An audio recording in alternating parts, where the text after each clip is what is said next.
What is your purpose here? How many of you are there?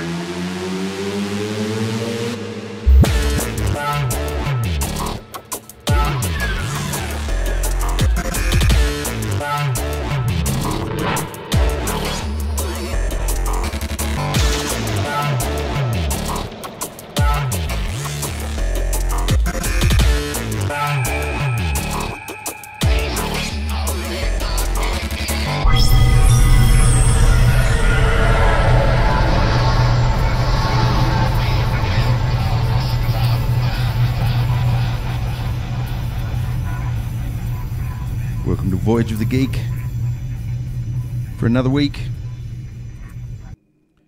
Joining me on a skeleton crew, shall we say? The original, Yeah, the hardcore crew. the old school original crew.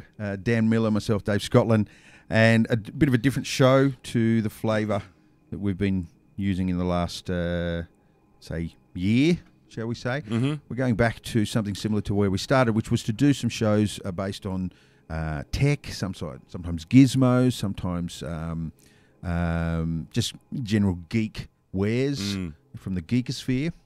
And this one's a little close to our heart because recently we've become budding wannabe drone enthusiasts.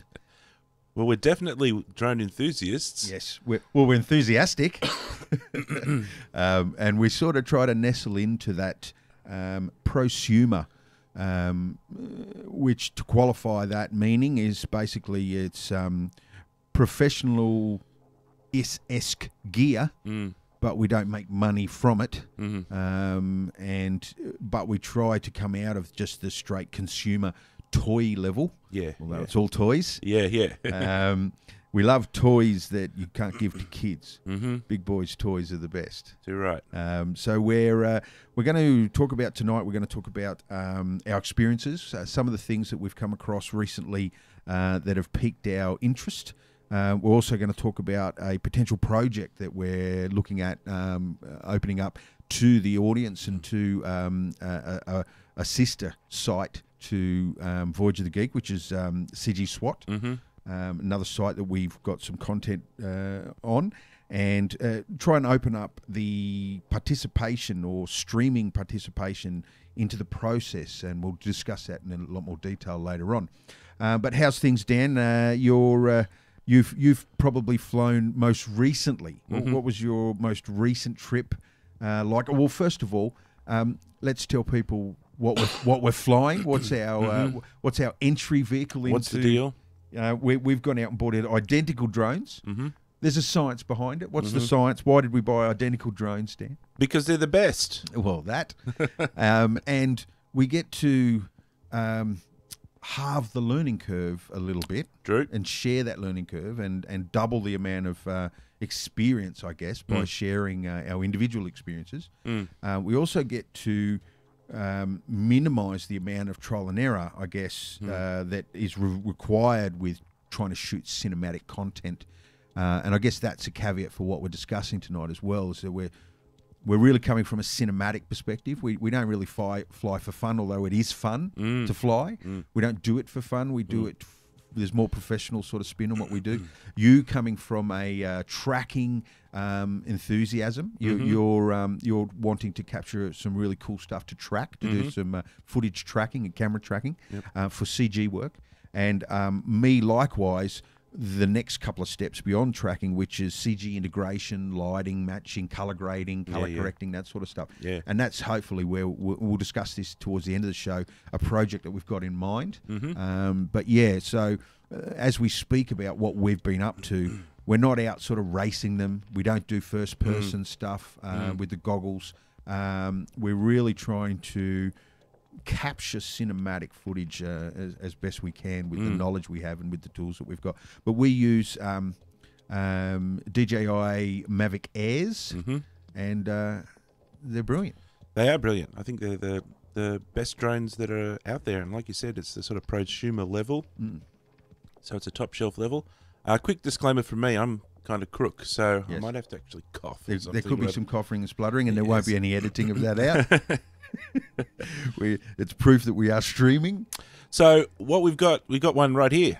This is the DJI Mavic Air. It's completely fold that up, Dan. It's quite literally sold as something that can fit in your pocket. Now, granted, you need a big pocket, but not ridiculously big. And it completely folds up. It has two 5 gigahertz antennas in two of the front legs. It's 4K. There's a 4K camera. It shoots. I haven't got the specs in front of me, but it shoots slow mo. So what, 60? You can do up to 60. You can do up to 120 frames per second. That's right, 120 at 1080. Yeah, if you lower the res a little bit. And 4K, it'll shoot 60, I believe, 60 frames per second at 4K. I think it'll do 30. Does it? 60, yeah, at 30. And 30 frames per second at 4K. And the gimbal stabilization is stunning. Like we've flown in crazy wind, really crazy wind, and the shots look like they're on a tripod. It's quite amazing. It's got two kind of levels of stabilization. One's the drone itself, which keeps itself nice and stable. Yep.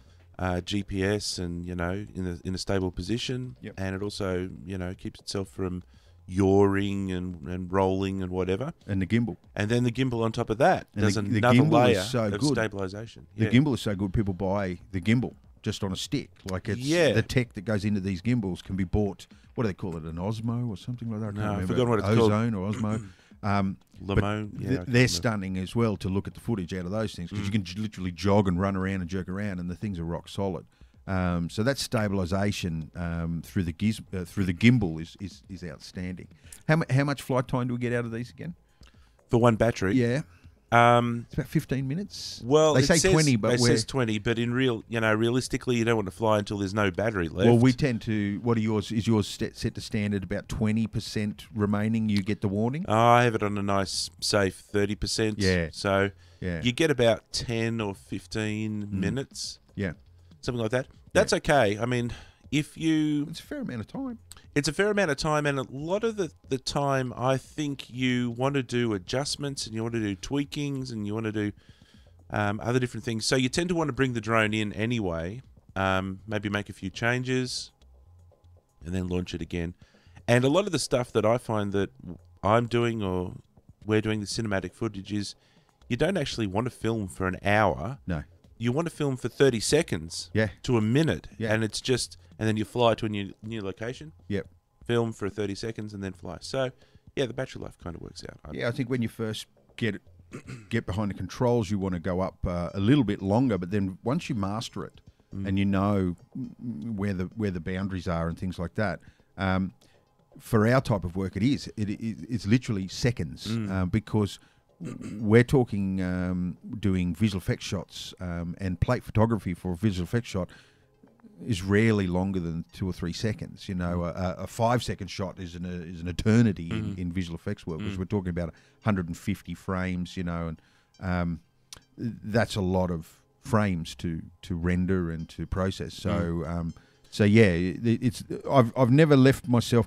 The only thing when it comes to battery life is I learnt very quickly through one of my outings that you can't really leave the batteries in the case for, say, 2 weeks.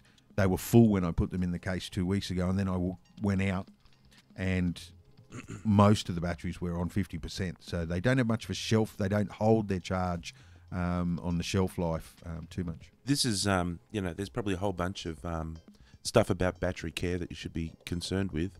Another one of the issues is that battery is full of energy.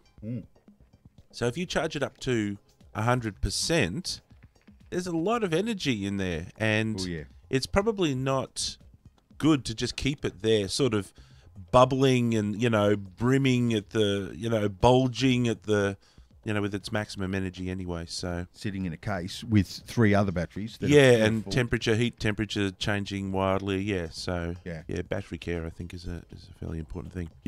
I think with these batteries, when they go bang in a big way. And they burn at such an incredible heat when they do explode. You're not putting that fire out.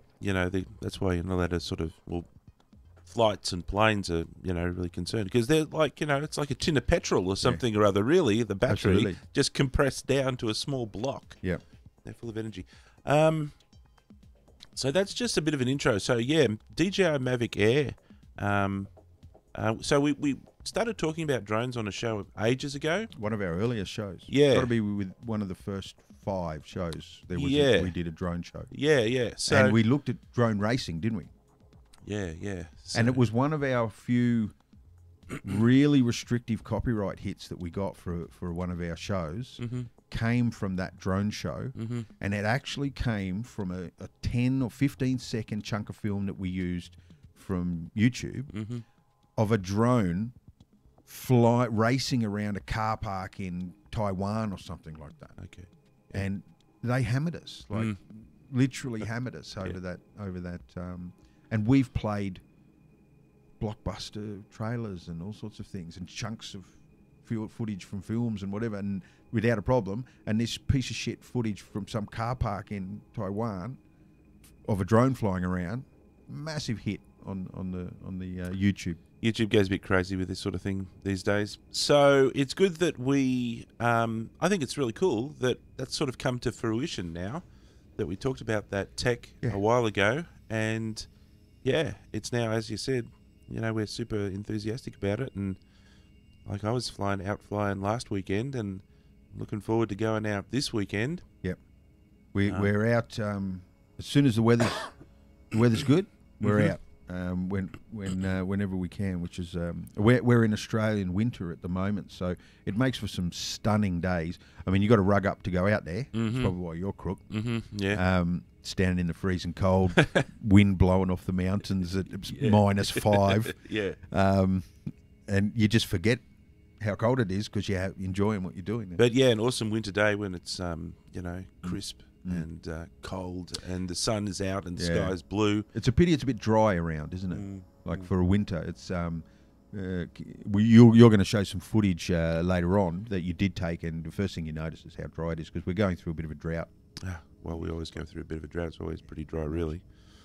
Okay, so some news items. Yeah, let's start out with let's have a look at some of the things that have piqued our interest. We've gone out and had a bit of a look on our own to try and find some stuff that is interesting. What did you come up with? What's something that has floated your boat in the world of drones recently? Well, been enthusiastic about drones. Been interested in drones. Been interested in DJI, which is the company at the moment that makes probably the best drones. It's the best drone company.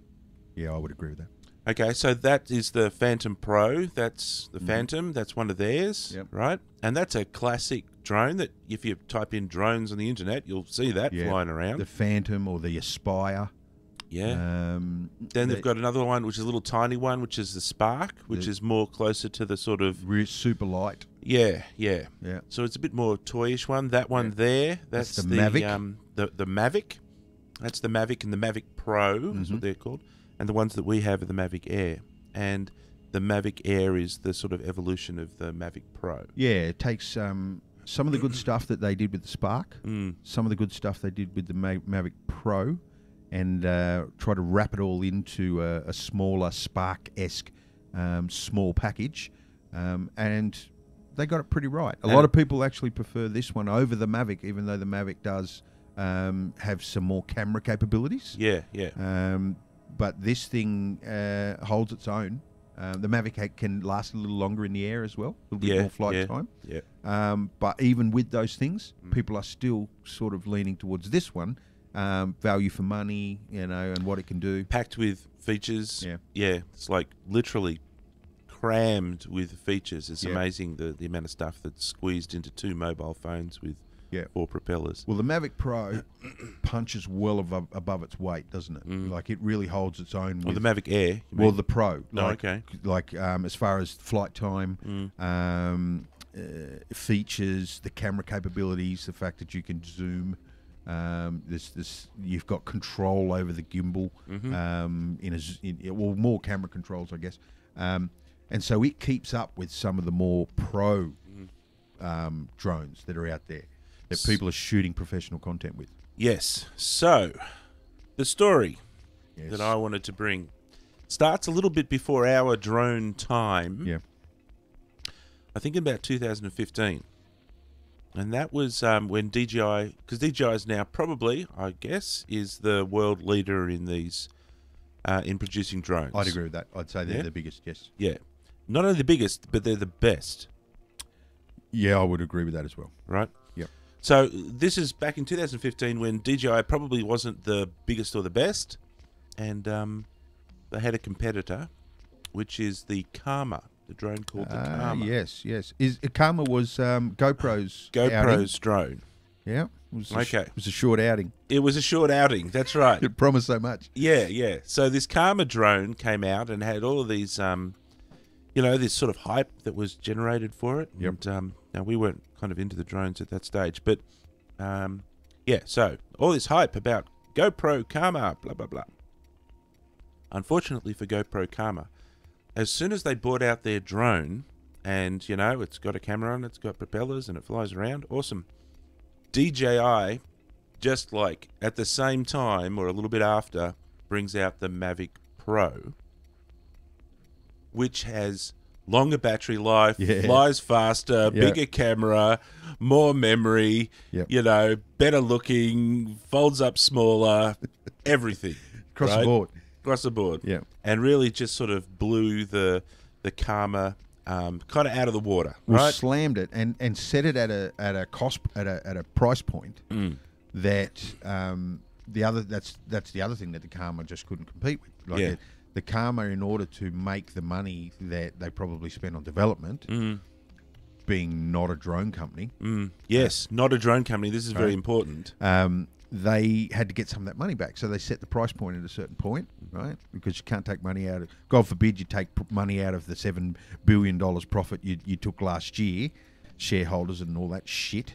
So many companies fail from this same reason, but they set the price point to pay off some of that development, and as a result, couldn't stay competitive in the marketplace. So, yeah, that was a bit of a problem, and I think that GoPro, they've now laid off all of their sort of development team, and they're struggling as a company. They're now struggling as a company. They say, blood on the carpet. There's a bit of a serious, situation for them. Massive amount of competition out there, even for their camera market now, for the rugged action cameras. Is the genre, I guess they call it, and so much more competition. Sony, big players too. Not just strap-on wannabes that just copy their tech. There's a lot of other options out there that can potentially offer more for the same price point. All right, so that's the kind of history of where we're at. So the next sort of bit of the story is DJI are now sitting at the top of their game. They're at the peak of the curve. They have maximum saturation in the market. I don't know, they got a lot of saturation. They're now sort of famous. They're world leaders. They're smashing the competition. Yep. But nipping at their heels, of course, is the Chinese, who are furiously copying everything as fast as they can. And there's loads of other people bringing out all sorts of different things. So, ... we're waiting for what's their next move on the chessboard. Yeah. Okay. So, a few weeks ago, they sort of started to play their next move on the chessboard. They organised an event. They had an event, an announcement. Launch. Yeah, a launch event. But then, strangely, they cancelled it.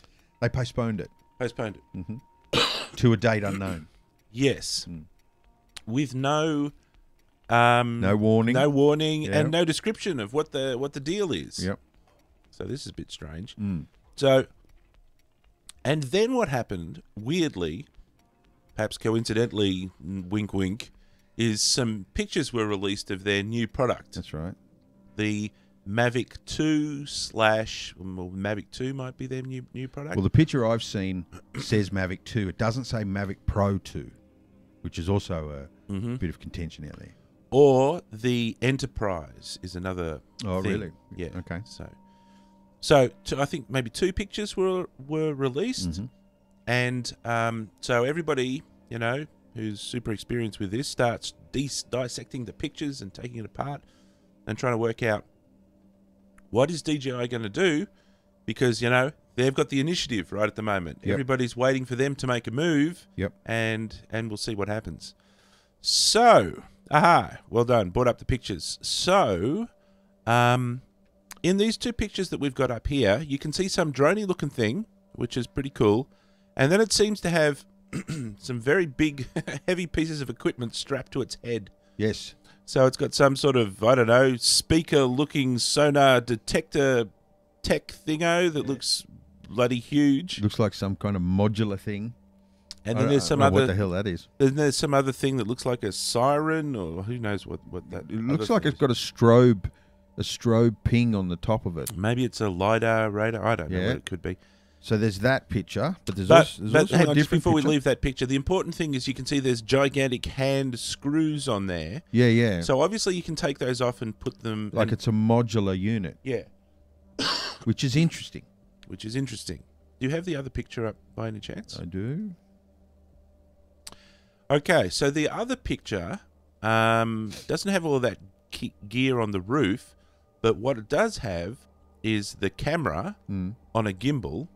Yep. All right. Well, notice that this one is the Mavic 2. It says it on the arm here. And the other one was the Enterprise? The other one said Mavic Enterprise. Right. And so that could be the subtle difference between the two, is that one might be Enterprise might be strap all the gizmos on, and the Mavic 2 might be a little bit filed down. More out of the box.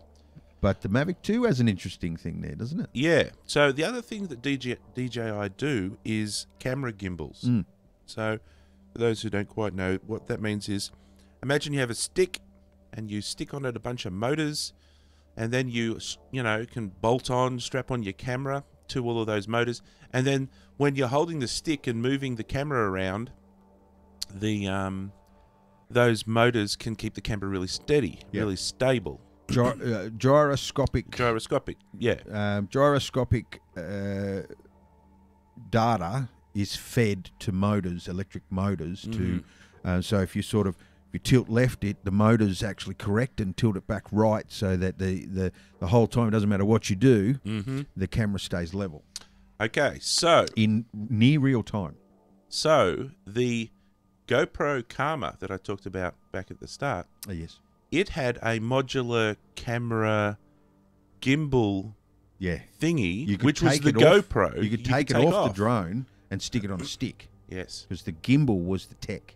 So you can see on that drone over there that they're sitting on the table. There's a sort of a box with a gimbal on it. Yeah, this looks like a gimbal, doesn't it? And well, there's some sort of box there. If you have a look closely, it looks like there's a screen on there as well and some buttons. There's a screen. There's a record button here.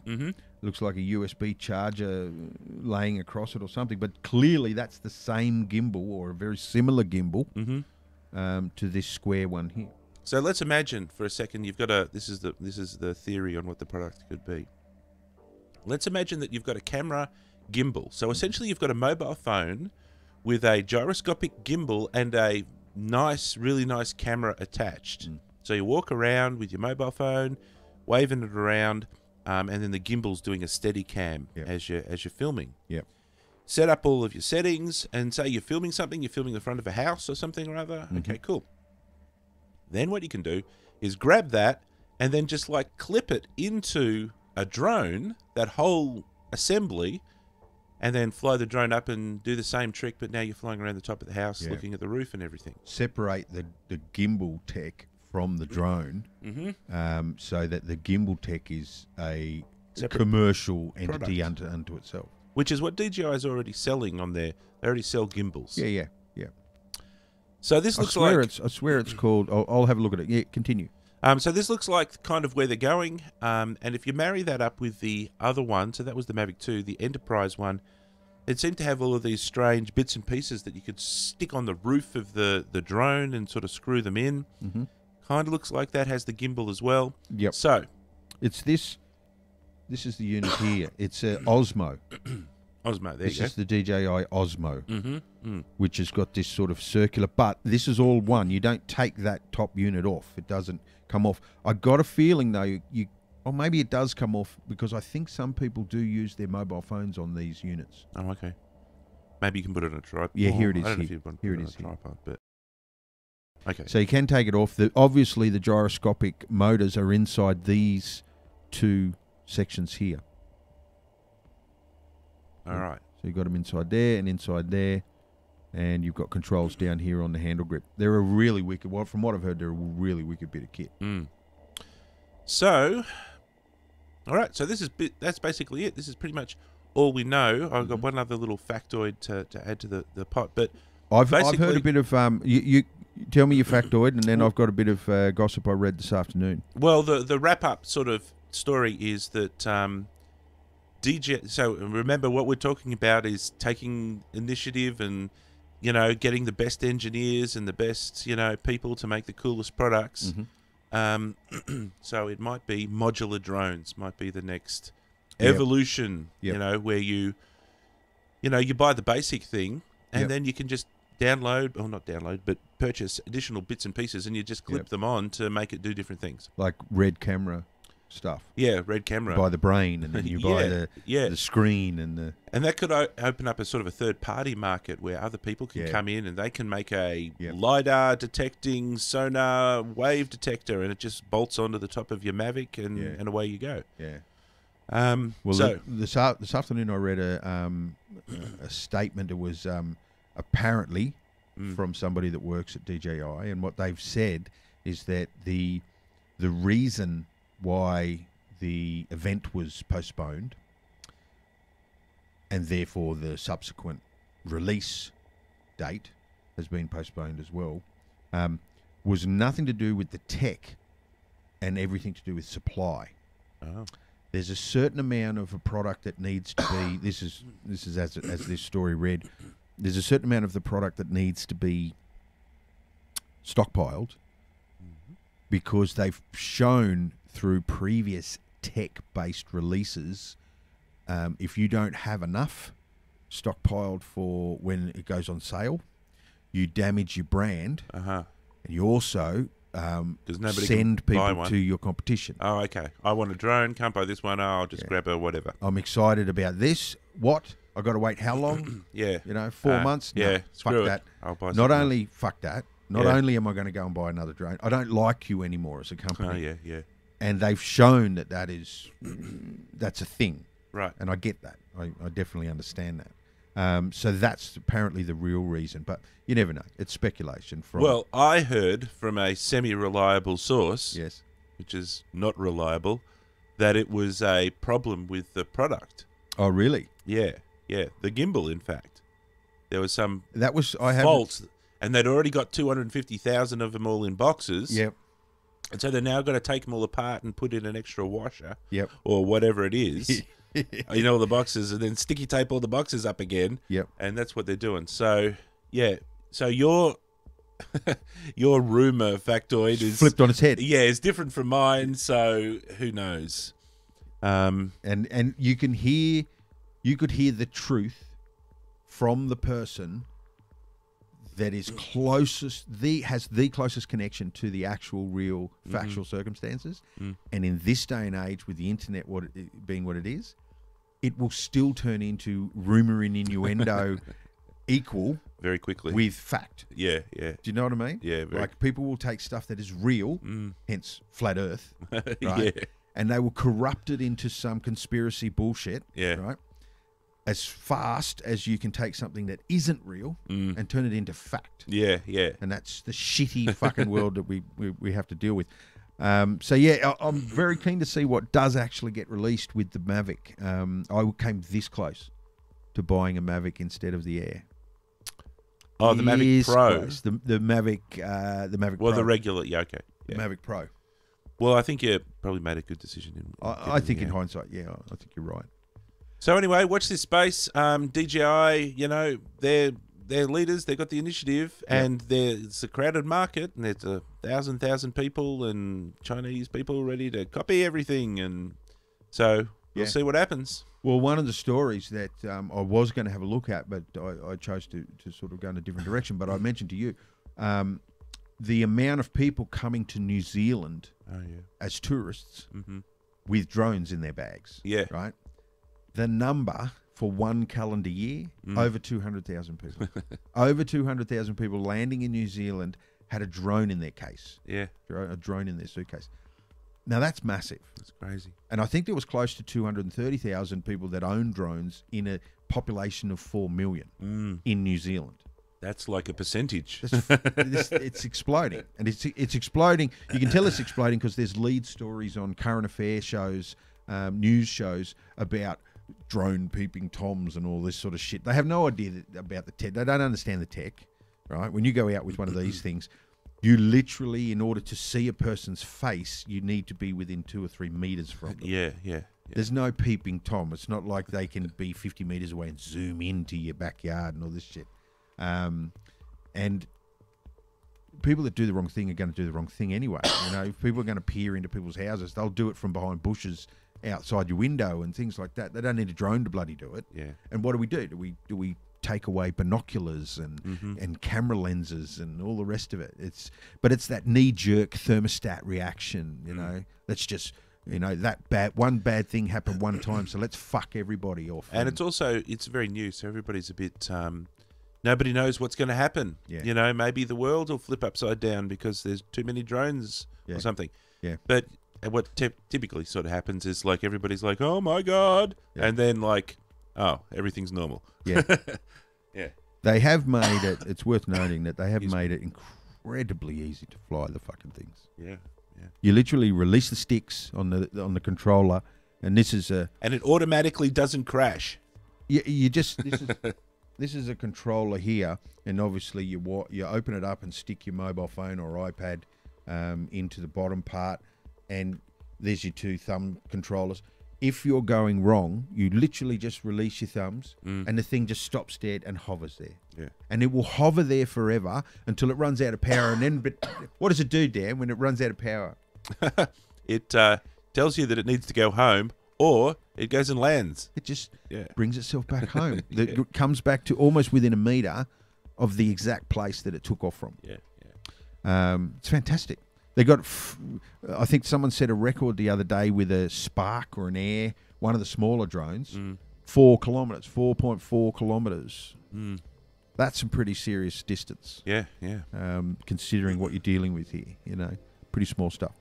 All right, well, I'll show you an image. Okay. Cool. We have a Phantom. No, that's not the image. Oh. Hang on. Let me try that again. Oh. Yes. This looks like it's from the future.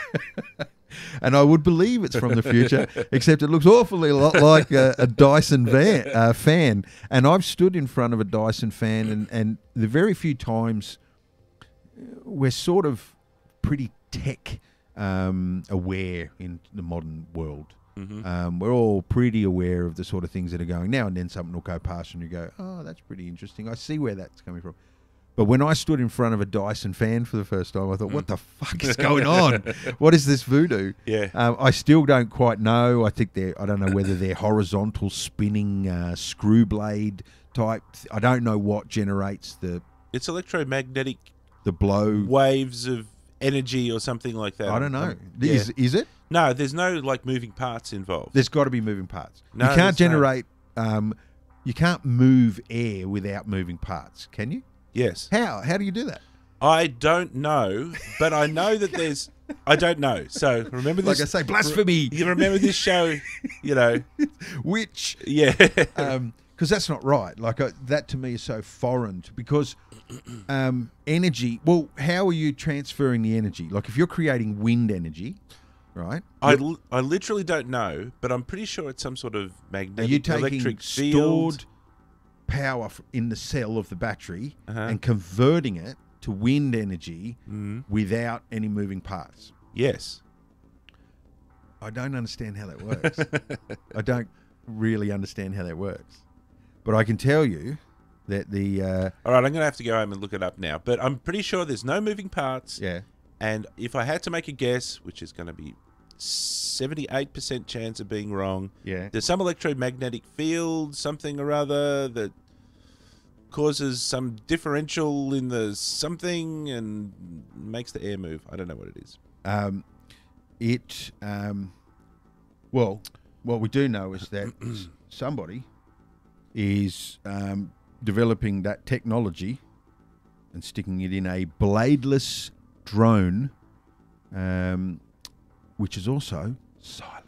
Oh, that's pretty cool. Now, silent droning, that's a whole new ballgame. Well, that'll be the end of civilization. As we know it. People will be flying inside other people's houses, That's and right. you'll never know. I will be able to follow you from miles away, and Yeah. you would never know that I was there.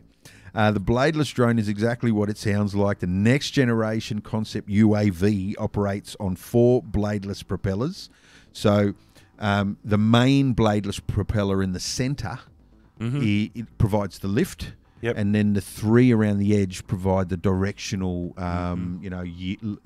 yaw, roll, all that pitch control. Even though it looks like a tricopter, this new drone has a main air duct which acts as a propeller in the middle of its body and 3 other propellers to control the direction. It may seem something out of a sci-fi movie, but this UAV has actually won an international award for its concept design called the Red Dot Award, which sounds like they've it's an official sounding award. The bladeless drone may be far from actual production, but here is a sneak peek video, and we just showed you the video up there. How does it fly? So basically, it's based on the same... First of all, does it fly? It's based on the same... The UAV was created to eliminate traditional propeller blades and drone noise. Reducing the noise levels on drones is always a plus for communities concerned with the drone's buzzing noise, especially since NASA just conducted a study which proved that people found drones to be more annoying than cars. Okay. I get that. It is a unique noise, isn't it? The sound. It's higher pitch than a whippersnipper, and a whippersnipper is annoying as shit. When someone fires that A leaf blower or something, or when a hammer someone drill. what do they call that overseas? A whippersnipper is an edger. Oh, yeah. When someone fires that up over the back fence on a Saturday, doesn't matter what time it is or what you're doing, whether you're asleep or wide awake, you really want that to stop quickly. The noise of the drones, though, doesn't carry very far. If you're buzzing around people's heads, that'd be annoying. But, you only have to be up 20, 30 metres, pretty much the operational height. Yeah, I think so too. It goes pretty quiet, pretty quick. Yeah, I agree.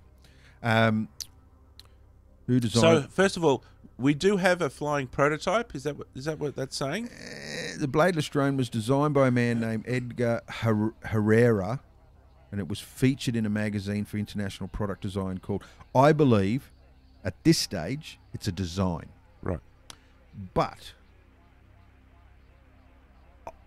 depending on the tech, like if it's what you say, where there's no moving parts and it's just sort of ion transfer, magnetic ion transfer, or something like that, I can imagine that could be potentially quite passive. You need a lot of movement of air to lift something off the ground, especially if it has a payload. If there's some kind of gimbaled camera and battery, the battery's going to be batteries are heavy. Yeah. So there has to be. I don't know. I've stood in front of a Dyson fan before, but I've never stood in front of one going full ball. Have you? I have don't know. Do they have some kick? No idea. Anyway, if people own a Dyson van, drop us a link in the Facebook chat or in the YouTube chat or something, and tell us if you believe this thing can work. I'm looking at it, and I'm thinking it will. He's won an award for it. I don't think they'd be giving awards away to people that are just pie in the sky ideas that are nonsense. Yeah, just dribble and waffle. Yeah. So I don't know. It's a work in progress. This UAV is still in the design stage, so it'll take some time to implement a camera. The weight distribution will drastically change the more electronics installed. So this bladeless drone design will inevitably change over time. So yeah, it's design stage, but it has a very good carrot at the end of the stick, doesn't it? I can see military use here. Couldn't you? Very sneaky. Does that already exist? Are they already using that? Well, I don't know. Maybe they've got a patent on it or something or other. I did read recently that the US Army was intending within X amount of years to provide a small mini drone to every soldier in the field. Oh, yeah. So you would have spare magazines for your gun and rations and whatever, and somewhere in your flak jacket you'd have a little mini drone. Yeah, yeah. I can imagine in the theatre of conflict, being able to see over that ridge or over that hill, like that's where we get the term Custer decision. When you're in business or in life, you have to make a Custer decision. General Custer had to make a call. Well, as depends on which side of history you fall on. But the term Custer decision comes from him having to make a call, and he made a call thinking that it was only a couple of Indians because that's all he could see. Didn't understand that there were 100,000 or so just over that little rise over there that he couldn't see past, and it cost him and all of his boys a big toll. So in war, being able to see from an elevated perspective like that at will, that'd be pretty handy, wouldn't it? I mean, the next sort of question is, do we need soldiers? Yeah, equipping every soldier with a drone Yeah. might turn out the other way. Does the drone Let's just actually equip need, every drone with a soldier. Yeah, does the drone actually need a soldier attached to it anymore? Exactly. Which is pretty interesting. I think that's probably closer to the truth, isn't it? But then again, is it cheaper? Like if it costs you, we've seen this in the past, that they have the ability to the military has the ability to do something that can save lives and put less lives in danger, but it's very expensive. So they just put lives in danger.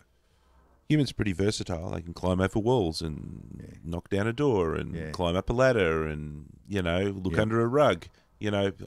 Drones not necessarily as flexible. You can self-destruct a drone. Yeah. Probably can't get away with self-destructing people, but I bet they wish they could. Probably. Because they know all the secrets and all the call signs and all the codes of the day and all that sort of stuff. The torture would be a thing of the past. So yes, I did have a look at another propellerless drone, but it's not really. It's not really a propellerless drone. Have you heard of an impeller? Yes, which is like a screw in water. It's like they use them in submarines. I think have impellers. Impellers are they might. I know that in an outboard boat, that's what's used to bring water in to cool the motor. Okay. And an impeller is like a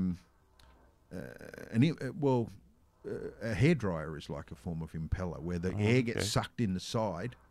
Oh, okay, and then shot out somewhere else. And the fan is flat bladed that spins around. Ah, and right, it shoots out this way. right. You know what I mean? Yeah, so it doesn't sort of cut through the air; it pushes just big gobs of air. Exactly. It doesn't suck it in and then blow it in a line out that direction like a normal propeller.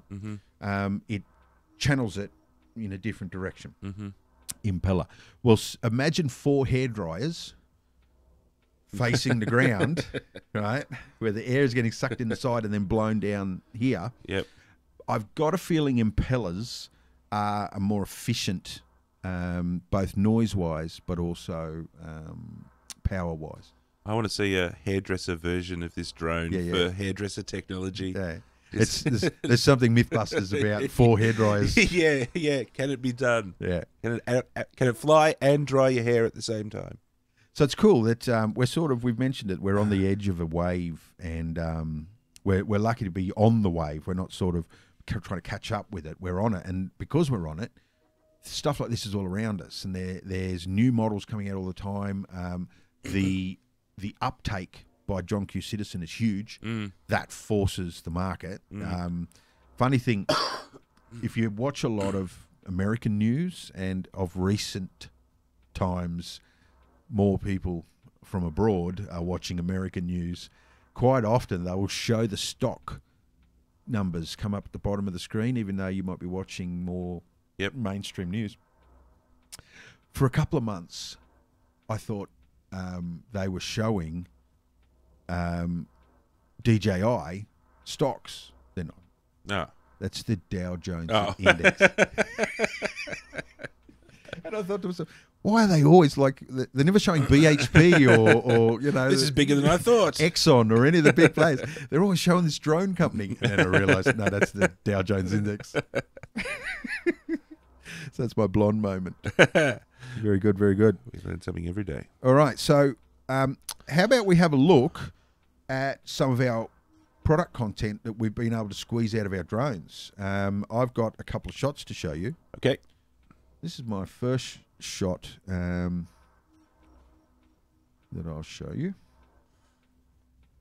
I might flip our screen over here. So this is a bit of a test. This is all testing. You know, we're sort of up trying our ND filters and our settings in the camera. Lots and lots of settings for manual setup of the camera in the drone. And what you're looking at here is an ND filter shot of a sunset, heavily processed to remove noise, which I'm going to discuss shortly. And just in the bottom corner over here, if you're watching, because I've got this on a bit more of a share here, you'll see down the bottom corner here, there's a bride and groom. Oh, right, okay. So that's me in the centre here, standing in the middle of a paddock. And then I remember flying this drone back towards me, and I looked over my right shoulder, and out of nowhere came this bride and groom, and I'm thinking, fuck did you come from? Because there was no car there was nothing, there was just, and I'm literally in the middle of nowhere. Someone else obviously dropped them off or something, so they were getting photos taken of this beautiful sunset as well. There's another shot that I've got which is taken up in one of the pine forests outside of Canberra. So this is a top-down shot with the gimbal pointing straight down. Nicely sort of colour graded. The raw footage, we shoot in raw, untreated, unprocessed sort of film. And so this has been colour graded. It's also had a denoise on it as well. And speaking of the noise, I've got this still image to sort of help us understand what I'm talking about with noise. Let's see if I can zoom in here a little bit. So this is a 4K image. So realistically, this is the noise in the shadow. It's not very easy to spot in any other areas. You could certainly The sky is pretty clean. The It's sky's pretty clean. nicely- The reflection's clean. Even this here in the waters here is pretty clean. Not in the shadow parts of the water.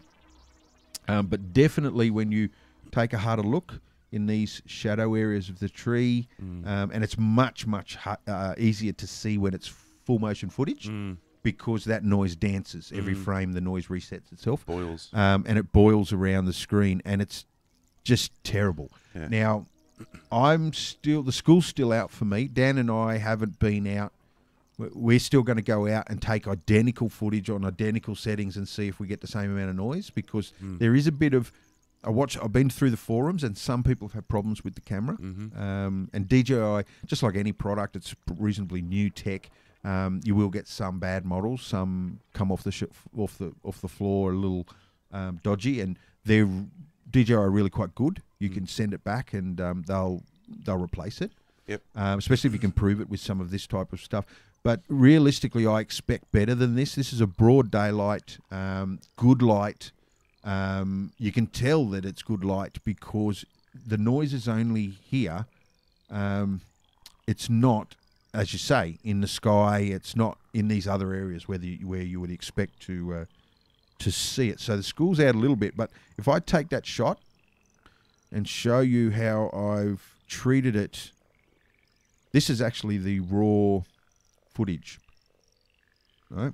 Yep. So this is 4K.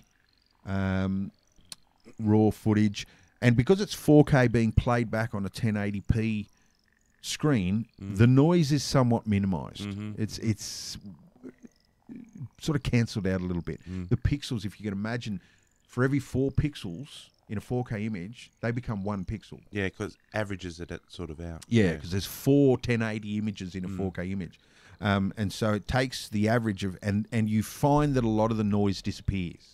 And I've got a feeling that's the problem.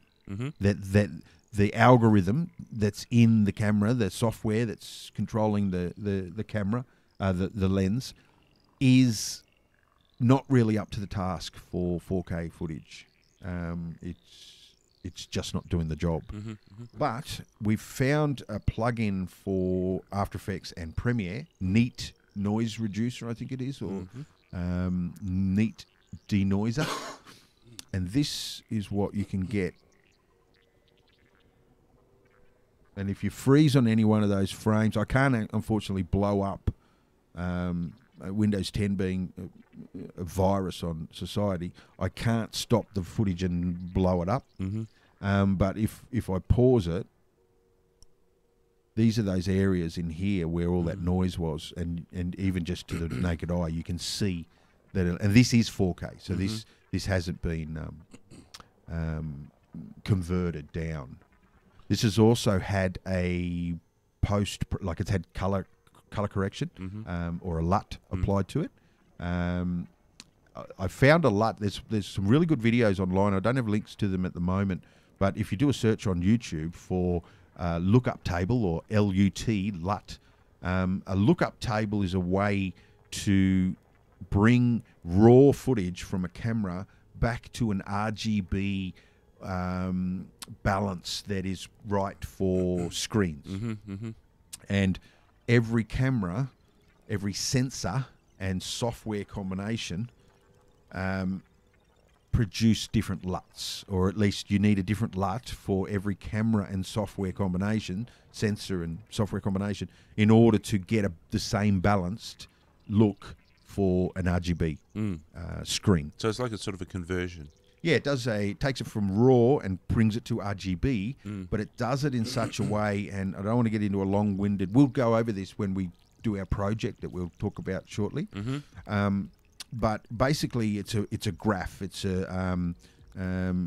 takes you from the shadow to the highlight, and it's not... When we film, it's linear. But unfortunately, RGB, like the televisions that people watch and the computer monitors that people use and the laptops and phones and things like that, they're in RGB space, and that is not linear. It has a curve, and you've got to get that curve right in order to go from the linear to the RGB without losing detail or washing out or making your shadows too dark or whatever. And it's unique to every device. Yeah. Once you find it, you keep it, because you'll be able to use it for every piece of footage you ever use. It balances and brings it to a neutral state. Then you color correct and grade on top of that. So you apply your LUT and then you grade after that. So what you're looking at here has had a LUT applied to it, and then a color grade to give it a bit of... You can see there's vignetting happening around the edges along the bottom, just to give it a bit of a cinematic feel. I just wanted to see how far I could push the footage after having the noise reduced of it. And this is part of the fun/challenge of this whole thing, is to... there's a whole bunch of stuff that you've got to juggle, and that's, like I said, it's part of the challenge. You've got to find a location. You've got to find a location that you can fly in, that other people won't bust your balls. And you have to be able to get down there on a day that's going to have good lighting or correct lighting or the right lighting. Weather's got to be right. And can't have too much wind or whatever. Then there's a whole bunch of settings inside the drone for the camera that you've got to monkey with. Almost the same amount that you would expect in a DSLR. It's it's ISO and sharpening, shutter speed, contrast and stuff in there as well. Absolutely. And then there's legalities. There's places you can and can't fly, and in every country there's different rules. In Australia, we basically have an app that you can literally bring open a free app and say, I'm here, and it'll say, yeah, you can fly there, or no, you can't fly there. And then there's post-processing stuff. So getting all of those things to line up, that's the challenge of, and, producing a cool shot at the end here, that's actually, after many attempts on many days, that's the pick of the litter that sort of pops out at the bottom of the sausage factory. Yeah. And it's like, and so, that's what you're looking at. Post-processed, nice day, drone flat and level, settings good. It's not bad. Like this is sort of about 80% to where I would like to take it. And through further experimentation and getting used to the settings and things like that, I think we can make up at least another 10% quite quickly.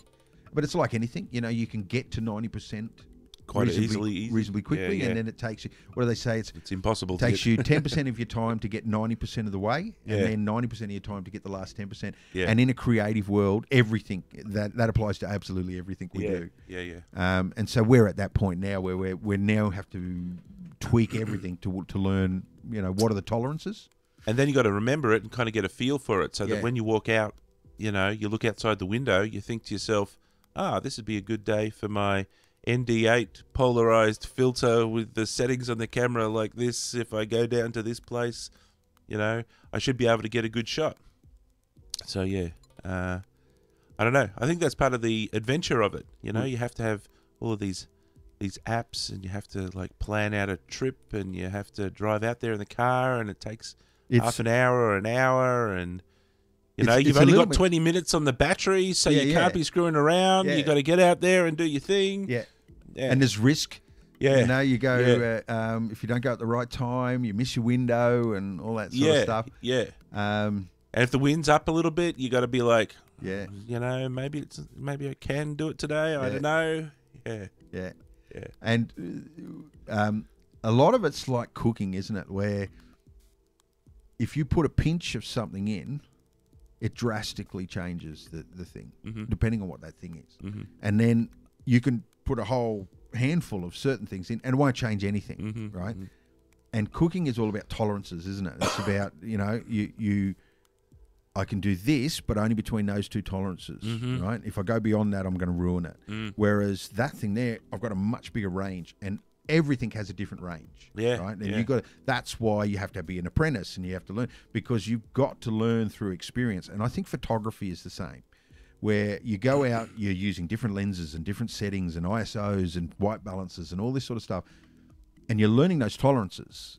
And only through trial and error can you learn those tolerances. I think you could read books and you could read magazines. You could even sit down with a pro and maybe get a little bit of the way. But it's not until you get out there and start to play with them and see the end result and be able to say, okay, well, I got to be careful with that setting. This here is fine. I can ramp the hell out of it. But if I start ramping the hell out of that, it's going to ruin everything to this degree. And it's not just one thing. It's multiple things playing together. So the sun's position plus the ND polarized filter that you've got on, plus the ISO settings, you know, there's only sort of a few combinations of all of those things that are going to get good results. So it's not just one thing you got to know, but how all those things add up together. This footage, by the way, is shot with the 180 rule, where you set the frame rate of your footage to capture, and in this instance it was 24 frames per second, and then you double that amount as the shutter speed. And that gives you the motion blur that you need, because that's a big problem with these cameras on these drones, is that because they're meant for consumers, you know, and prosumer sort of entry level, not the professional end of things, they set the, I guess, the gamut of light a little bit on the high side, so that you're bringing more light into the camera. But that's only any good if you set the ISO higher. Of course, we get a lot of noise if we set the ISO high. So for someone that wants a professional product, you need to set the ISO lower, 100, you know, as low as you can get it. If you set it lower, it darkens, blows all of the light out, right? And everything's really, really bright. Especially if you set the shutter speed to 50, it's open longer, so it's letting more light into the camera. So that's why we use ND filters. So what you're looking at here has been shot with an ND filter. Essentially, that's just sunglasses for you. Sunglasses for the camera, absolutely. And we've got ND filters for these. They come in little 3-packs and 6-packs. I've got a 4 and an 8 and a 16 ND filter for this camera. They're only $60, $80 or something like that to get the 3, and then you can set them for whatever day brightness that you're dealing with, and that way you can get the motion blur. Because if you don't use an ND filter, you have to lift up the ISO. If you lift up the ISO, or you have to raise the shutter speed, and if you raise the shutter speed, you lose motion blur, and straight away it feels weird. And I like the idea that, you know, you can set it to 24 frames per second and thus set the shutter speed accordingly to 50, or you can set the frames per second to 30, and thus set the shutter speed up to 60, and those two will have a different effect. You'll get more or less motion blur, plus it'll affect the brightness, because the shutter speed's open longer, so it'll get more light in. So learning those two and what that produces and how that affects the other things, that's part of the complexity challenge that's, I don't know, that I find really interesting. A shout out to Mike Crippen, who is a friend of the show, listening from Adelaide. We're not. He's wondering why we're not selling the brand and branding it, the Scotch that we're drinking. We're not drinking Scotch, Mike. For some reason, we're drinking. We every show we've been drinking Scotch. Yes. Except this one, it's white wine. Some sort of Pinot Grigio. But then again, this show is probably very different to our normal show as well. Yeah, yeah. But it's good to know that that Mike's keeping tabs on us from the land of the long big shark, which is Adelaide, South Australia. He is still down in SA, yeah? Yeah. Yeah. So, yes, how about we have a look at some of your most recent footage, because that's going to lead us into... Projects and stuff. Yeah, so I'm going to flip over to you, yeah? Oh, yep. Hang on, let me... Machine's gone to sleep. Tell me when it's awake. So, yeah, we're okay. we're getting there. You know, what's positive is we're really rookies in the field, and yet we're able to create some pretty cool stuff. And we're learning. You know, you learn things like if you take off from below a dam, you got to be very careful about what it's telling you about your height, because it'll always tell you the height relative to the point it took off from. So if you take off from a mountain and then you fly down into a valley, it'll say a negative altitude. So it's not sea level or any of that sort of stuff. It's literally from the point it took off from. Yeah. So when you take off from below a dam and then you want to fly up over it, you got to be very careful that if you lose sight of it, you wouldn't want to bring it down unless you absolutely The other thing sure. to remember is that the little antennas on the front of the controller, they're kind of light waves. You can't see them with your eyes, but it's kind of like shining a light. And you know that you can set it on the 2.4 gigahertz versus the 5. Throw over to my screen the things on there. What I understand is the difference between that. You can set the controller to be at a low gigahertz range or a high gigahertz range. Yes. And I think one of them is more directional. One of them requires more straight line. Yeah. And the other one penetrates things better. Okay. And it's the same in your house. Like it's the same. It's a similar tech to your Wi-Fi at home.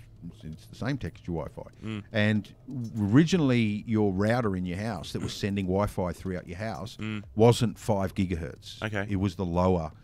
2 point whatever. Yeah, which is a lower strength signal, but it penetrates walls better. Okay. The other one is a higher strength signal, but it doesn't penetrate walls very well. Yeah, yeah. So you got to work out your needs. The fact that you get a choice in these remotes is pretty good. I think one is also more directional, I think. Yes. So you can set one if you're flying around behind yourself or off to the side. Yeah. But if you want to fly sort of long distance, you set to whichever one it is, I don't even know. Yeah. And that'll send a more directional beam that'll go further in the direction that you're pointing it in. Yeah, I think that's the 5 gigahertz is the directional one. Yeah, you might be right there. Yeah. So yeah, that has an implication if you're flying the drone where you can't see. Yeah. So if you're going over the top of the dam and you're down below at the bottom of the dam, that's where you can get, you can lose contact. And you tend to lose visual before you lose control. Yeah, yeah. And it'll give you a warning and it'll say low signal, return to base.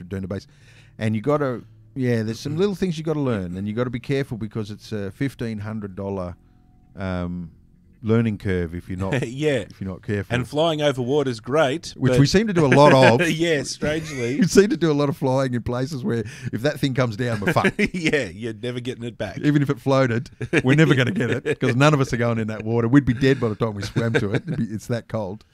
So this is one of the shots that we've been, one of the locations that we've been using. Yeah, this is Scrivener Dam. In the ACT. So your shot was actually just a little bit up behind where the drone is at the moment. This is the dam at the end. So if you freeze it there, that's you. Yeah, I'm over here, way down over there. I thought so, and so I took my shots from behind on the high side of the dam. Off to the right of this shot. Here. Well, we'll go and check out maybe some of the stills. I've got these kind of lined up here. So basically, explain, Dan, what we've got in mind. What are we going to do here? We're going to shoot some footage. Yep. We're going to track it. Yes, we're going to do some camera tracking. Well, first we'll do a little designing. Mm-hmm. So we're going to shoot some footage and do a recce of the location, which you've sort of done here already. Mm-hmm. We're going to take that recce, maybe do some paint overs, and come up with some stuff that we're going to do to this dam. Whether we wholesalely change the design of it, turn it into a hydroelectric powered scheme or something, or put a big crack in it or whatever. Hopefully, avoid fluid dynamics, right? But we're going to do something in the CG world to add to this shot. We'll design that first, and to make sure that we got what we need design wise. With the background footage. Well, we might need to sort of think about this because what I want to do first of all is get a bunch of footage, get the tracking happening, and once I've actually built the world for the track, then you can actually go and film more footage and drop it in, and then it should integrate into that world. And it will be kind of automatically, very quickly tracked. Because you're not changing, not changing the pivotal things that make tracking work, which is focal length, sensor size.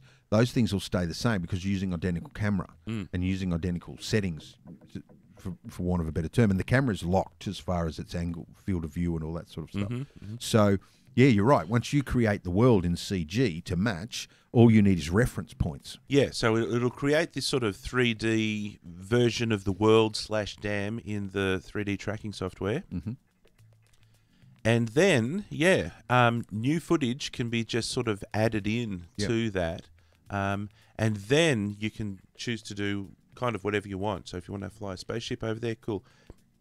Excuse me. If you want to put something on the bridge there or whatever, that'll all be prepared. So it'll be very flexible from then on. Yeah. Yeah, no, it's a bit of a luxury, isn't it? Normally with this type of workflow for film, they decide what's going on before they shoot. Yes. We get to shoot, and then we get to decide what we're going to do. And the problem I've often with tracking is that you'll get sort of handed some footage that you won't have any control over. So that's why I'm doing it in reverse at the moment, where we make sure that it's very controlled, so that we can get the best result, and that we can focus on certain processes that we want to focus on, and not get stuck, trying to wrangle some shit that doesn't work. So this is I was looking for somewhere. This is part of that sort of adventure, right? You've got to get all of these things have to come together. So I wanted to get a place that we could get access to and return to multiple times. So not every place has that. Yep. I wanted to have somewhere that had lots of geometry in there. Lots of structure that that they're right hand. Yes, they're straight lines, or they're... That handrail that runs all the way along that, that's all level. You can be confident that that's level. Yeah. There was lots of that sort of geometry in there that was very predictable, so it's fairly easy to make models, and then set up that sort of 3D world. And this is the first place, after lots of scouting around, this is the first place that I found that kind of is starting to fit that bill. But every place has its challenges. This one has a strong contrast in light and dark issue. Yeah, especially in winter. In summer, it wouldn't be such a bad problem because during the midday, that sun would be directly above swing that. Around, and it would shoot light down on. Oh, the true. side. No, directly above. Yeah, higher up. Yeah. In winter, I don't think it ever lights this side of the dam. Yeah, so the dam always has a bit in shadow. Yeah, it's almost south facing. Fairly deep shadow. So I had to fiddle with the settings on the camera to get that level of balance between the very, very, very bright and the dark. And then also there's another shooting issue that if you're going towards the sun, obviously you've got to have the settings and possibly even the ND filter on the camera set for that shot. Yeah. And if you're going away from the sun, you've got to do similar things. So this is why, it's a bit of a challenge. You have to say, okay, I need to get a shot of going into the sun, so I have to set up the drone, including the filter, fly it up there, get the shot, and then fly back and swap over the filters if you're going the other way. And, there's a chance that you'll stuff it up. There's a very good chance. I don't know, I'm still inexperienced with it. And there's a good chance because you're actually trying to monkey with lots of buttons on the controller, right? And so there's quite a good chance that you'll press the record button and then accidentally press the change to photo button, and it'll do something stupid. And the whole time you're keeping $1,500 in the air. Yeah, and trying to make sure it stays in the air. Yep. So yeah, these are some of the early morning. You can see lots of the fog and stuff. Still a bit difficult to get the balance. Up here somewhere there should be the bracketed You images. did Yeah, some yeah. sort of HDR type bracketing. Yeah, so this is why this drone is just packed with features, man. It can do this bracketing thing. So if we have a look here, 1, 2, 3. It's taken 3 different shots when I set it up and just press one button. 3 different exposures. 3 different exposures. And then you can manipulate that image to get to pull out the level of detail that you need. You can combine the 3 into a HDR and then balance. And pull the LUT from it. And yeah, so here I've got another one. So again, I have to, I probably have to make a bunch of, I have to take a bunch of reference shots of this bridge for the. So anyway, I'm probably going to have to take a bunch of these 3 bracketed images and then combine them together so that I get nice, clean reference shots of the bridge to build the 3D world. And so, are we thinking about projecting? So, are we going to replicate do some kind of drone move almost as a reference and then replicate that move in 3D? Therefore, if we project on all the surfaces, if we recreate this, on some low poly sort of representation, and we project the texture we could potentially project from the HDRs. Oh, maybe, yeah. And then reshoot it in CG. Yeah. Because we would be reshooting it anyway for the CG elements. Well, we want to render some CG element and stick it in the world there. Yeah. You can see the car moving here on these, so the shutter opens and closes, fairly quickly. So you can see there's a little bit of movement in there. Yeah. So that's another challenge. Is going to be if there's cars on the bridge, and you can see that there's people. We'll have to remove them. Well, maybe we have to paint them out. I think we have to remove them, but that's part of the process, and I think we include that in the project. Or we have to somehow magically keep our eyes peeled and wait till there's no cars, and then say, "Okay, go." You can make your own magic. If we take some people down there to slowly cross the road up the street, someone having a picnic there at what is this at 7 in the morning and -5 degrees? These crazy bastards. Look, what is that? There are people having a picnic right here. Is that what that is? Crazy. That's crazy, man. I know how cold that is next to that water at that time. Yeah, that is. They're having a picnic. That's weird. Because I don't even remember that. No, I was like, oh, okay, no, that's interesting. That's some hippie shit right there. From where I was flying the drone, I couldn't see them. They're over the edge, and that's down a hill. That's a very steep hill down there. Yeah. So, no, I couldn't see them. Well, they would have been pissed that you were buzzing them with the drone then. They're peaceful little... This is where those issues come in, right? Where people are like, he was filming me. I was directly looking into the lens of the camera. Meanwhile, I didn't even know you're fucking there. Yeah, exactly. And I'm concentrating on gotta keep it up in the air, gotta go left a little bit. Oh, the shutter speed's wrong. Dang it. Press the wrong button. I reckon we'll obviously workshop this, but I reckon we take the cars off, or we replace the cars using the cars as reference. Okay. With World War II Nazi tanks or something. Yeah. This is a German dam in some remote location in the Second World War. We can do something like that. One of the challenges, maybe one of the easy things to do is you just put a submarine surfacing out of the water here or something. Yeah. Well, that's fluid dynamics. I told you about that. Well, get away from it. Well, okay, maybe not that. One of the issues here is, see these rails? Yeah. They're very closely spaced vertical spars. Yeah. So they're kind of see-through. Yep. So that might be a bit of a challenge if we're going to composite objects on the bridge. How are we going to handle the... I think you could see that, see the distinct contrast line that you get between the road deck or the footpath deck there and then the drop over. Yeah. Yeah, there's a line. Oh, here. That's where you chop it. Yeah. So you cut that out like the old school matte painting stuff, that's our mat line. So we cut that out, and then we put a brand new deck on the top of it.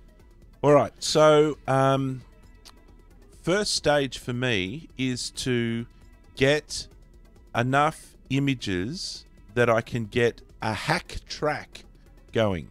A hack track. The hell's a hack track? That's my term that I just invented for getting it working. Yeah. Right. I've got some other footage and some other reference shots. And I did in the last couple of days, I did a hack track just as a proof of concept. Oh, yeah, like a slap track. A slap track where I just set it up super quick and just a proof of concept. So, Yep. That was from some of the other footage and reference shots that we shot elsewhere. And it was, So this is later. it was coming together. This has got to be afternoon. Yeah, so I went back multiple times. Yeah, so there was a 'cause morning one. that The sun, sun's moved. Yeah. So I wanted to go and see where the sun was in the Oh, afternoon. well, that confirms it. What? That side of the dam doesn't get any light. No, 'Cause you've pretty now much. got Yeah. early morning, late afternoon, and we know that during the day the sun is down low near Black Mountain there. So in a full day at this time of year, we get no light on that side of the dam. Except there's your option, which was you wait for a cloudy day. And do the whole thing overcast. Do the whole thing overcast, and then you should have nice, diffused, perhaps balanced lighting. That's the way we go. Where, the clouds are bringing light down from all sides. That's the way we go. Yeah. Absolutely. You've got one less, like, undulation on water. There's one. There are three things that make water. There's the mid-tone, the shadows, and the peaks, the highlights. Specular little highlights. Well, when there's no sun, there's only two. Yeah, true. You only have to worry about two of Yeah, them. true. You can even see that over there. And it's easier versus to over here. mat out and to soft, do soft cuts and things like that in them.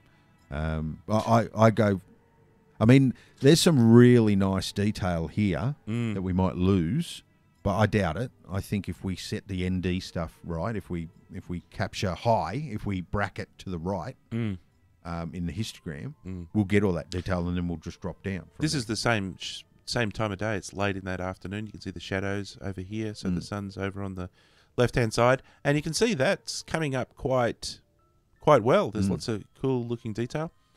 Another thing that I like about this location is all of these guys. Yeah. Those are tracking markers. Yeah, they're awesome, aren't they? Other people might call them buoys to keep the people out of the dam, but those are pretty friggin' awesome tracking markers. That should work really well. And we could. So much of this is measurable. Like, you can walk out and measure how wide it is between each one of these handrail verticals along the side, right? And if you know the distance between one of those, that scales the whole you thing. scale the whole thing. Yeah, and that's how it works in 3DE. You've just got to have 2 points of reference. Yeah, because you've got tracking markers on everything, and it knows how far all of them are. You just have to tell it how far two are apart. You know what we should buy? One of those laser measuring things. I saw one of those recently for cheap. Yeah. Cheap. How much? $40-$50, something like that. Because you might actually have to measure things that might be 10 meters. As far as annoying, as far as being a menace to society, we'd be complete then. Yes, because we've got lasers as well. We've got laser pointers. So we can put red dots on people from across the lake. Yeah. And we can buzz them with our drones. Just as a side note, see here on Black Mountain, all of this side should be open to fly drones on. In theory.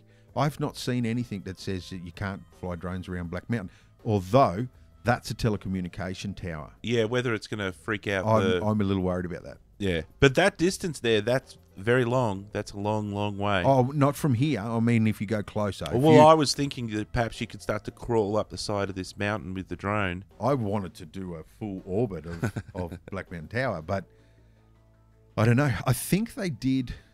Have you seen Blue World Order yet? No. They've got aerial shots of Black Mountain Tower. I think the plot of that movie is they have to destroy that tower. Oh, do they? Because the whole thing's shot around Canberra. I think I have seen drone footage of somebody who obviously launched the drone from the tower. No. No? From up in the tower. Yes, I shit thee not. Fucking hell. This is probably somebody They'd have who's to got a work there. license. They'd have to, or they work there. They're Well, the security well, guy or maybe. something like that. I've also seen people shooting in around town, like around the Carillion, and that's well within the 5. That's a big no-no. That's well within the 5 kilometres. So Yeah. I don't know if You're in the parliamentary triangle, right? Right next to the Carillion is the defence complex for Australia. yeah. Right? There's CIA people in those buildings, Yeah. as well as ASIO, and it is Whatever. literally the defence complex of Australia. Across the lake is Parliament, right? That's the parliamentary triangle. You do not shoot in the parliamentary triangle. And it's within the 5 kilometres from the airport. So whether that person had a license and they could, because I know you can apply to get access. Yeah, Maybe. I don't know. yeah. All right, so that's it. So my next step, I guess, is next Saturday this week, Saturday, Sunday, I'm going to head down there and I'm going to take all my first stab at my reference shots. Yeah, nice. And then I'll chuck it into 3D and do the hack track. Yep. Well, I'll join the next time you go down. Well, I'll go with you with my drone because I want to do some tests too with this noise and make sure that we've got legit cameras. We've either got. I wouldn't be too devastated if we either confirm that we've both got shit cameras, or the cameras are doing exactly what they're supposed to do, and we just tweaked the settings and things like that. But I'll come as well, and so I think what we could do is open it up, and we are currently accepting ideas for what we could do with the shot and what we could do with the dam. Yes, within reason. Yeah. So yeah, if people out there in the community have some ideas of what would be cool, once we've done all the prep work and got everything organised. Yeah, that'd be we'll have awesome. to do some. So we're going to do some tracking, then we're going to do some removal stuff. Take out the stuff that we don't want there. We're going to do some CG integration. Put some CG in it. That's going to include light matching, getting the shadows to all match, things like that. Then of course treating the footage, color grading. Now we're doing it through. And do you want to bring it up? I can bring it up if you want to, but we'd have to switch over to my screen. We're going to do it all through CG SWAT. Okay. Do you want me to switch over? Yeah, probably have to if you're going to. All right. So CG SWAT is a site that we've had going for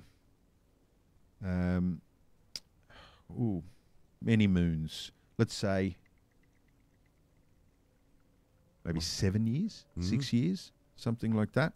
And on CG SWAT, there is upwards of about 200 hours of free CG training, animation, visual effects, compositing, Nuke, After Effects, 3D Studio Max, a little bit of Maya in there. What we're going to do is, in cooperation with CG SWAT and the training aspect of what CG SWAT does, we're going to do some live broadcasts of our creative sessions where we're literally both broadcasting into the one stream from our individual studios, and then that stream is what's going to go out to a broadcast. Now, what we'll do is... if we can, we'll simulcast through CG SWAT site on YouTube, but we'll also be broadcasting or streaming through Voyage of the Geek as well.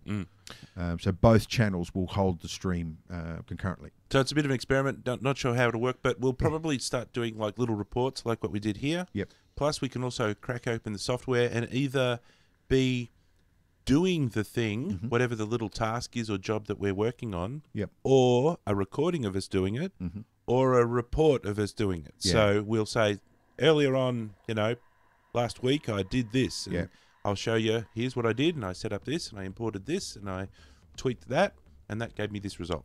And even if we do a movie review show, which is also what we like to do on Voyage of the Geek, at the end of the show we might just have a quick update of where we are with the project. Just to keep people abreast of where it is.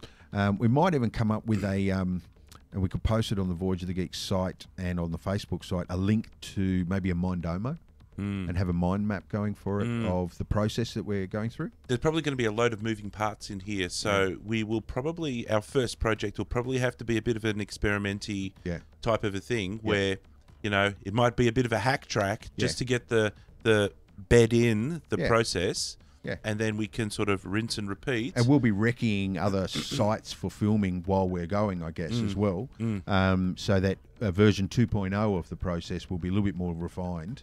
But I guess that's pretty cool. I'm looking forward to the organic nature of it, the way we're going to stream. It's unscripted. Yeah. It's sort of organised. We've got a plan. The plan is organic, and we can sort of manipulate it around a little bit. And we also want people's involvement. You know, if people come up with some cool ideas, we want to include that, shout outs, all that sort of stuff, and try to build a little bit of a an interest, I guess, in the process, not the end product. It's not a tutorial. We're not going to do it. It's not a click here. As we said, there's like loads of these things that we're trying to juggle: the light, the wind, the location, the settings, the software. So that's that's really, I suppose, what it is. It's just effectively trying to juggle all of those. And we're juggling in between the unknown, because we've never done it before. Yeah. But there's a whole bunch of stuff that we do know and that we've have done before commercially, and we understand. So that I'm looking forward to as well, where people might be interested in learning how somebody that has done a whole bunch of these other things commercially and understands them really quite well. But then we introduce this new factor, which is the drone, which is capturing footage ourselves and then treating it and prepping it and all that sort of stuff. And then injecting that into that process and seeing how somebody that's used to a process learns that and incorporates that with what knowledge they already have from over here, and then have to source new knowledge and that sort of stuff. So if people are watching and thinking about this at the moment, leave us a comment with some ideas or some thoughts about the project or the process, or maybe the outcome or the end result, or some maybe hints on what you think might be useful to see. Yep.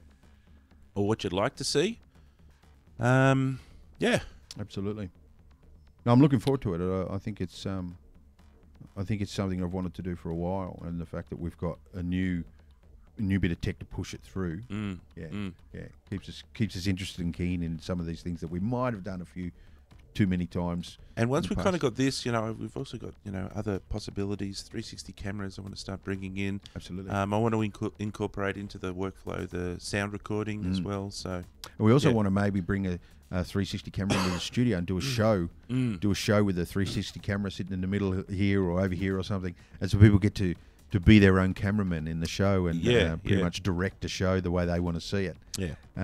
You're very good. So we've got some cool things coming up. The next show might be a movie show, might not be. We just play by ear. Yeah. But we'll keep you posted. We'll try and give you a heads up on the Facebook and the website when we know, and Twitter. Yeah, and we'll set up this other one on CG SWAT, and then we'll just slowly iterate through as we collect footage and start doing the processing. I think Facebook is the place to get all this type of information. It's the one that gets updated the most and is the most accurate. So Facebook will always put a little be project updates. Yeah, we will. That'd be good. Very good.